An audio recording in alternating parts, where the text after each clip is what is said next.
Les Pyrénées sont une chaîne montagneuse dont la longueur s'étend sur environ 430 km. Si vous aimez la montagne et les paysages spectaculaires, il faut absolument explorer cette région. Les sommets les plus élevés, l'Aneto, culminent à 3404 mètres d'altitude. En plus, les Pyrénées sont aussi célébrées parce que vous pouvez pratiquer les sports de ski dans l'une de nombreuses stations. En été, je vous recommande de faire de la randonnée sur les sentiers du Parc national des Pyrénées. Il y a un faune qui vit et prédomine en les Pyrénées que vous pouvez découvrir, dont l'isard, l'ours, la marmotte alpine et même l'Arles royal. Les Pyrénées ont une plus belle ville que vous pouvez visiter. Une ville très jolie est Foix. Si vous passez par là, vous devez visiter le château de Foix. Ensuite, promenez-vous jusqu'à Parc des Bouchères, situé à seulement 15 minutes à pied du centre historique. Il faut absolument goûter à la gastronomie locale si vous visitez cette région. Les fromages de Perpignan, les miels de montagne et la charcuterie locale sont autant de spécialités à ne pas manquer. Mais d'où vient le nom des Pyrénées?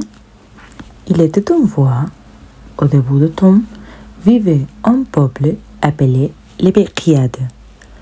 Le roi, nommé Périx, avait une fille jeune et belle, Pérenne. Sa beauté et sa grâce attiraient tous les hommes des environs. Un jour, Hercule, fils de Zeus, est arrivé sur les terres de Bycrite.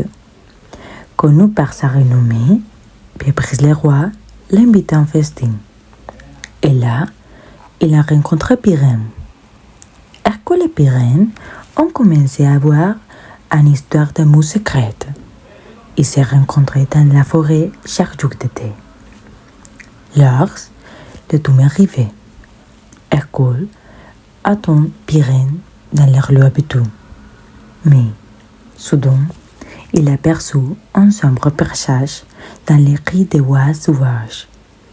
Troublé, il a décidé de partir au petit matin pour accomplir une mission urgente, sans prévenir Pyrène. Pyrène est allée comme à son habitude à leur point de rendez-vous. Heureuse parce qu'elle va annoncer la nouvelle qu'elle était enceinte. Mais quand elle n'a pas vu Hercule, elle a décidé de l'attendre. Le temps passé, Hercule n'apparaissait pas. Inquiète et désespérée, Pyrène s'enfonçait dans la forêt à sa recherche. Entre-temps, Hercule a rentré au palais du roi Pépris et a demandé où se trouvait Pyrène. Pépris, bouleversé, lui annonçait qu'elle n'était pas rentrée. Hercule est parti immédiatement la chercher. Finalement, Hercule a rencontré le corps de Pyrène. Défunt. Il ne pouvait pas accepter sa mort. Il a décidé de construire un tombe à son honneur. Il a empilé des robes bleues de pierre. Il a attrapé les rochers en une immense montagne et enterré son corps.